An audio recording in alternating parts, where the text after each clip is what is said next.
Blast होने से पहले आप रेवा रेवा चिल्ला के किचन की तरफ क्यों भागे थे? ओह गॉड, तीर्थ भैया को मुझ पे शक हो गया। अभी क्या हुआ? ठीक तो है सब कुछ? रेवा, एक कामयाब नेता वो होता है जो आंखों से सब देखता है, कानों से सब सुनता है, लेकिन मुंह से कुछ नहीं बोलता। भाभी, आप जो जो कांड इस घर में करती हैं मैं उसके बारे में चुप रहता हूं। इसलिए नहीं भाभी क्योंकि मैं जानता नहीं हूं, बल्कि इसलिए भाभी क्योंकि इस घर में मैं कलेश बिल्कुल भी नहीं चाहता। देखिए तीर्थ भैया, ऐसा कुछ नहीं है। अखिल में भी वहाँ उसके दोस्त उसे ले गए हो। अच्छा, ओके। और जहाँ तक रेवा का सवाल है, वो मुझे फीलिंग आई कि मेरी बेटी खतरे में है। ठीक, आपको ना अखिल वाले मैटर पे बेनिफिट ऑफ डाउट दे देते हैं, पर ये बताइए कि आपको रेवा के लिए वो फीलिंग आई क्यों? मतलब हम में से तो किसी को कोई फीलिंग नहीं आई कि रेवा की जान खतरे में है, तो आपको क्या कोई स्पेशल वाली फीलिंग आई कि रेवा की जान खतरे में हो सकती है? ये मैं कहाँ फंस गई हूँ। मुझे तीर्थ भैया को यकीन दिलाना होगा कि अवन ब्लास्ट में मेरा कोई हाथ नहीं था। अब तो ड्रामा करना ही पड़ेगा। तीर्थ भैया, माँ हूँ मैं उसकी। एक माँ को फीलिंग आती है, उसे पता चल जाता है। माँ नहीं, ममता की मूरत है आप। चलिए मैं मान लेता हूँ कि आपके ममता भरे दिल को पहले से पता लग गया था, फीलिंग आ गई थी कि रेवा की जान खतरे में हो सकती थी, लेकिन ये बात हमारे चंद्रकांत मित्तल कैसे मानेंगे भाभी? एक काम करते हैं, जाके उन्हीं से पूछ लेते हैं। तीर्थ भैया,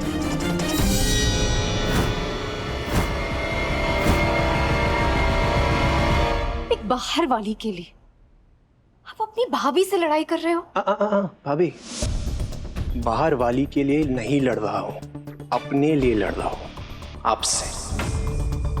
अभी 7 साल से आप मेरी भाभी हैं, मुझे अच्छे से जानती हैं, लेकिन आज तक आप ये नहीं जान पाई कि मैं हर रोज सुबह उठ के गणपति जी से एक ही प्रार्थना करता हूं कि सबको देना, लेकिन सबसे पहले ना मेरा नाम लेना।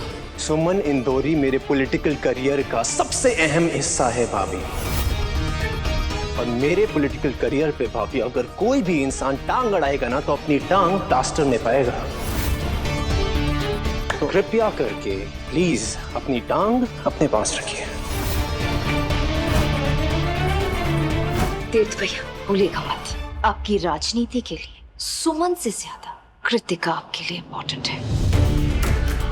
आप इलेक्शन में तब लड़ पाएंगे जब आपको टिकट मिलेगी, और अगर सुमन को ये केटरिंग ऑर्डर मिला तो पापा कट्टू की शादी आपसे नहीं होने देंगे, और अगर कट्टू आपसे शादी नहीं करेगी आपको टिकट नहीं मिलेगी।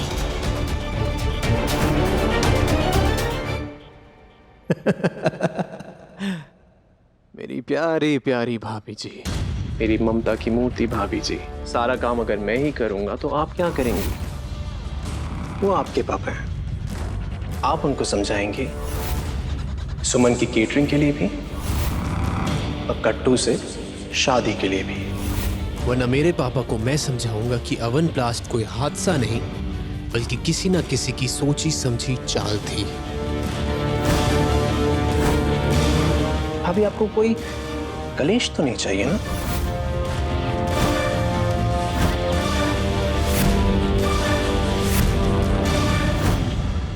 कल सगाई की रस्म के लिए मैंने ना दुल्हा दुल्हन के लिए कुछ स्पेशल प्लान किया है।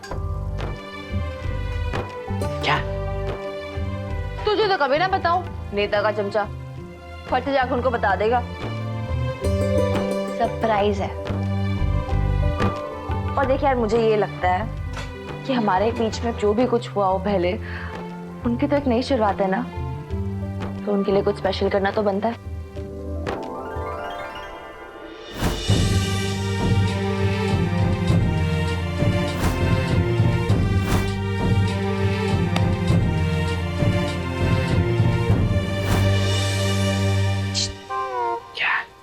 यहाँ ना ऋषि, रुको, यहाँ आना। बोलो।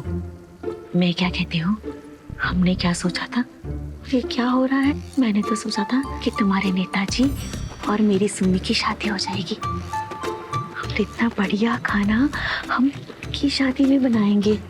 ओ, ये तेरे नेताजी को उस डायन की बहन से शादी करने की इतनी जल्दी क्या है? वही ना यार, देखो ना, थोड़े दिन और रुक जाती नेताजी तो पता नहीं क्या चला जाता उनका।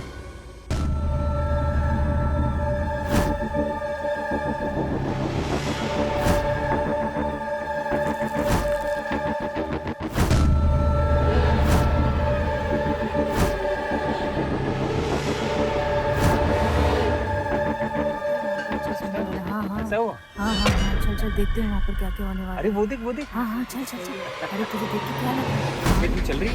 हाँ चल ना, हम देखते हैं।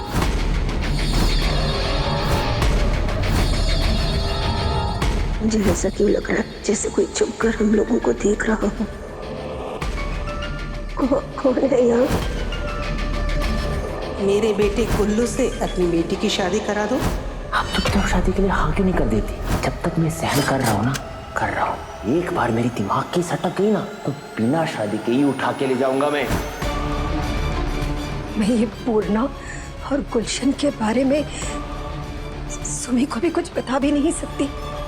बेचारी कितनी बिजी है, खुद कितनी टेंशन में है अभी।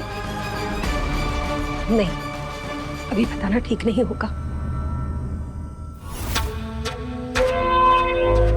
कहा था ना कि तेरी देविका मैं मुझसे भी ज्यादा कमीनी औरत है। गुल्लू बेटा, उल्लू बना गई हम दोनों को। हमें तो कहा था कि सुमन की बैंड बजानी है और खुद इतना बड़ा कॉन्ट्रैक्ट दे दिया उसे। कॉन्ट्रैक्ट तो सुमन को ही देना पड़ेगा। ठीक है तो फिर दे दो, लेकिन मेरी बेटी की शादी यहाँ नहीं होगी फिर।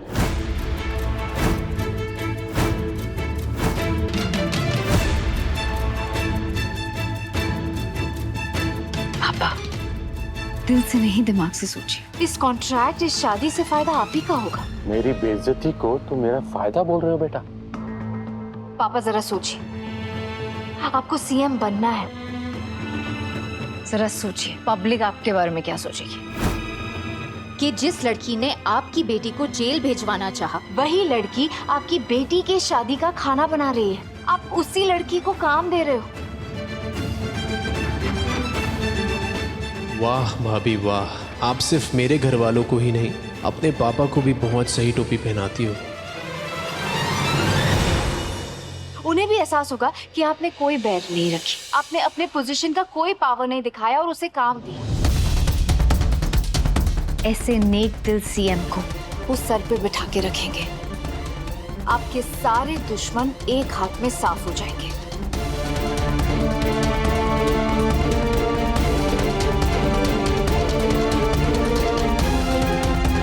या जी, मेरी बहू सही तो कह रही है।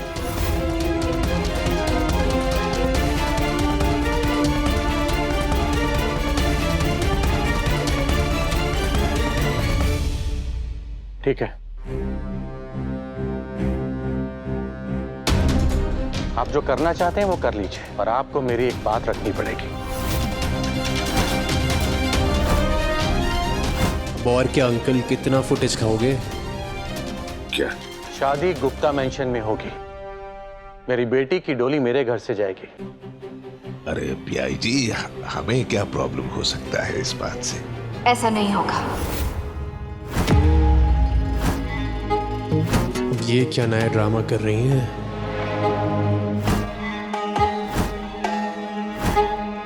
शादी यहाँ होगी मेरे ससुराल में। पर बेटा, बारात का स्वागत करना तो लड़की वालों की जिम्मेदारी है ना। पर पापा, जरा मेरे बारे में भी तो सोचिए। मैं इस घर की बहू भी हूँ और दुल्हन की बड़ी बहन भी। मुझे अपने ससुराल की जिम्मेदारी भी उठानी है और मायके का फर्ज भी अदा करना है। बड़ी बहन बनकर इसकी विदाई भी करनी है और जेठानी बनकर उसका इस घर में स्वागत भी करना है। मैं ये सब अलग अलग घर में रहकर कैसे करूंगी? पर दीदी, मैं ना अपने विदाई में बिल्कुल भी नहीं रोने वाली। मेरा मेकअप खराब हो जाएगा ना। ये क्यों रोएगी? अपनी बहन के पास आ रही है। पापा प्लीज, मुझे 2 हिस्सों में मत बांटिए। शादी के सारे फंक्शंस यहाँ होंगे इस घर में, प्लीज।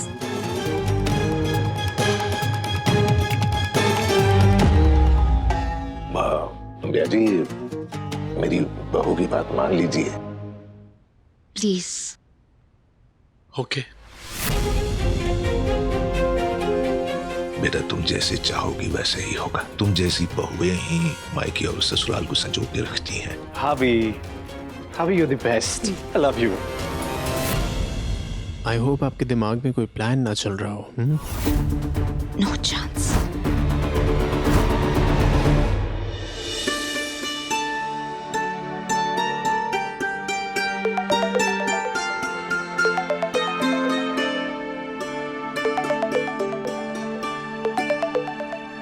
हेलो नेताजी, ऋषि यहाँ पर है नहीं, मैं उसको बुलाती हूँ। एक सेकेंड। सुमन जी, आपके फोन पे फोन किया है तो लाजमी है आपसे बात करनी होगी।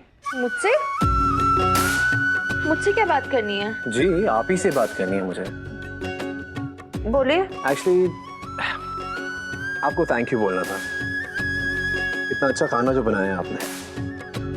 वेलकम। आपको सच्ची अच्छा लगा? अच्छा सुमन जी, बहुत अच्छा। इनफैक्ट मन तो कर रहा था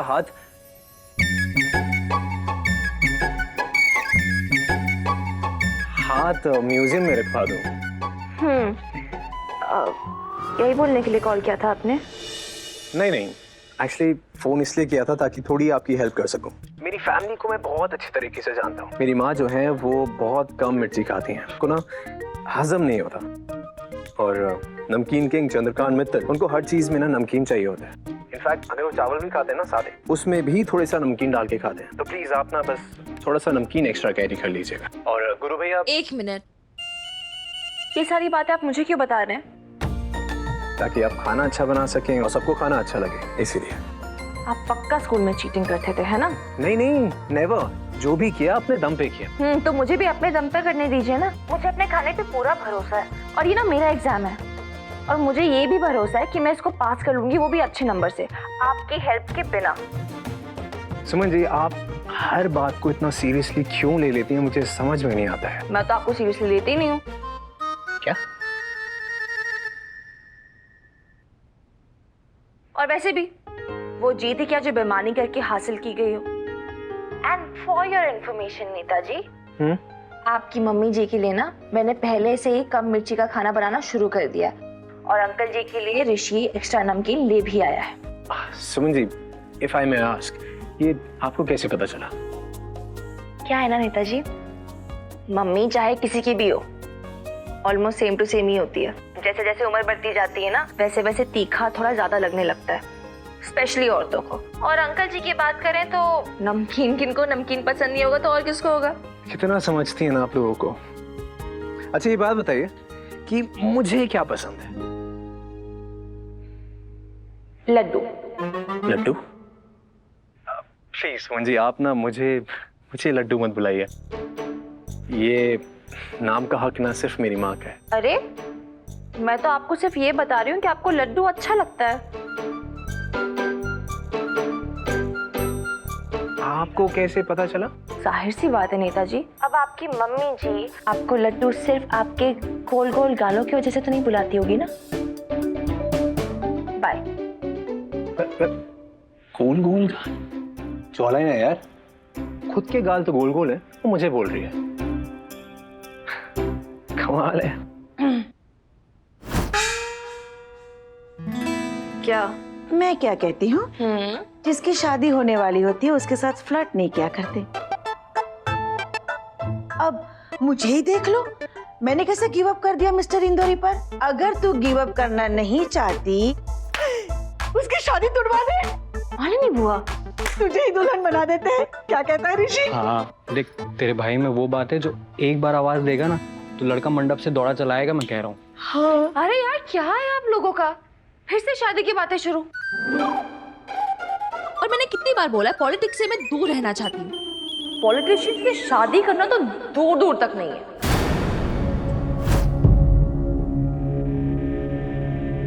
और हाँ, मेरा केटरिंग बिजनेस का शटर खुलने से पहले बंद मत करवा दो, ठीक है? आप लोग शुभ शुभ बोला करो। अगर ये शादी कैंसिल होगी तो हम केटर किसको करेंगे? पहले ऑर्डर में नुकसान हो जाएगा। सुमी बेटा, जिंदगी में हर बार नफा नुकसान के बारे में नहीं सोचा करते। बहुत सारी चीजें होती है सोचने के लिए। सोच। देख सुम्मी, तू कुछ मत सोच, सिर्फ अपने दिल की सुन, बाकी तेरा भाई संभाल लेगा ना। चुप। किसी का घर बसने से पहले उजड़ने की बात मत करो। नेताजी के लिए वो कृतिका ही सही है। अभी जाओ ना, मुझे काम करने दो। तुम लोग भी अपने काम पे लगो। मन में लड्डू फूटा। लड्डू बना। अब जाओ प्लीज। चल चाय पिलाओ। पर दीदी, हम तो उस कचरा आंटी से हार गए ना। जो जंग शुरू ही नहीं हुई उसमें हार कैसी? दीदी, आपने सारे फंक्शंस इस घर में क्यों रखवाए? अपने घर में उस कचरा आंटी को संभाल लेते ना हम। नहीं किट्टू, अब अगर फंक्शंस में कोई गड़बड़ होगी तो बदनामी इस घर की होगी। नमकीन किंग की इज्जत पे धब्बा लगेगा और तब जाके उन्हें एहसास होगा कि इस कचरा आंटी को कॉन्ट्रैक्ट देकर उन्होंने कितनी बड़ी गलती की है।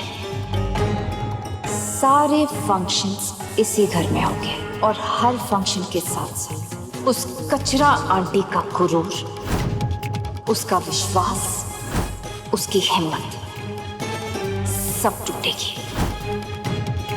देखना कैसे धज्जियां उड़ेगी उसकी।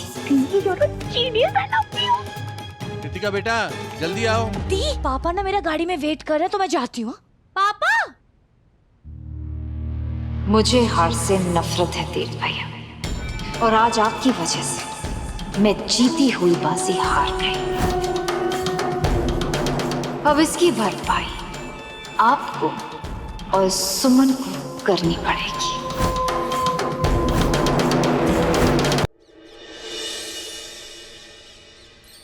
छोरी छोरी छोरी छोरी सुमन इंदौरी, छोरी छोरी छोरी छोरी। आज तो खाना ऐसे बना है कि नेताजी तो खुश होंगे ही, लेकिन उनकी भाभी जी के भी होश उड़ जाएंगे।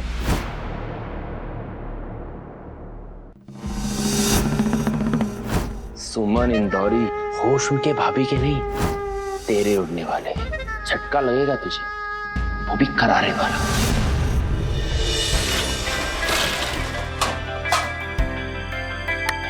बोलो खजाना गणेश जी की। नहीं, ऐसे कैसे तैयार है? हम प्रोफेशनल केटरिंग वाले, ऐरे नहीं है। आप सबकी यूनिफॉर्म तैयार करके आपके घर में रख दी है। अब आप लोग भी तैयार हो जाइए। चलो मैं जा रही हूँ। रुक, ये पहन। अरे क्या? अरे पहन ना, सबको तैयार करिए, खुद भी तो तैयार हो। पहले दिखा, कितनी अच्छी लग रही है दी। वाह, ये कुछ ज्यादा एक्स्ट्रा नहीं हो गया? एक्स्ट्रा क्यों होगा? सुमन इंदौरी केटरिंग सर्विस की मालकिन है तो बिग बॉस है, तो बिग बॉस लगनी चाहिए ना। अच्छा बस। माँ, अभी हम जा रहे हैं। मालिनी बुआ, एक और अपना ट्रक आएगा, उसमें बाकी का सारा सामान लोड करके अच्छे से रख लेना। बिल्कुल टाइम नहीं है, हम लेट नहीं हो सकते हैं। अरे लेट हो हमारे दुश्मन। चलो बस। खजराना गणेश जी, तेरे रास्ते में आए हुए हर पत्थर को फूल बना दे। जय गणेश। जय गणेश। चल ऋषि, आजा। अरे सुनी सुन। क्या?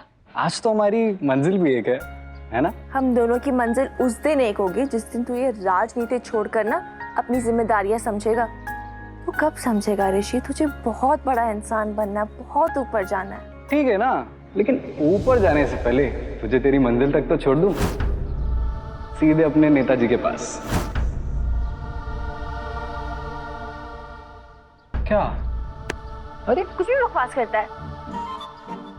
पकड़, खुश हो जा। Bye Sumi di. All the best Sumi. कामयाब हो आना सुमन बेटा।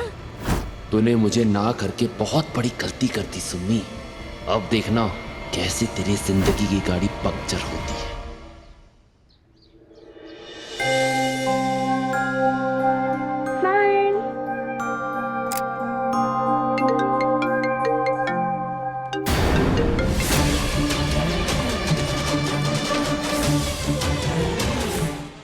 फिर वीडियो कॉल, तुम्हें अंधा करके ब्लॉक कर दूंगी। इडियट। अरे मैडम जी, आपको जो करना है हमारे साथ आप कर लीजिए ना। आपको कभी मना किया है क्या हमने? हम तो है ही आपके।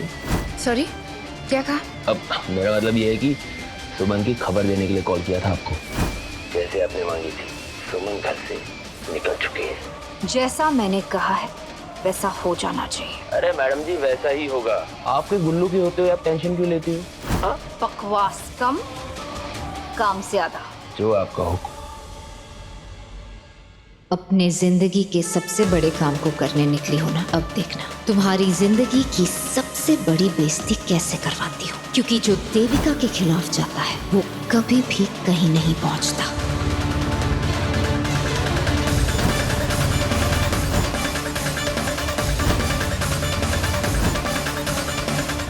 जी रोक लो, गाड़ी रोक।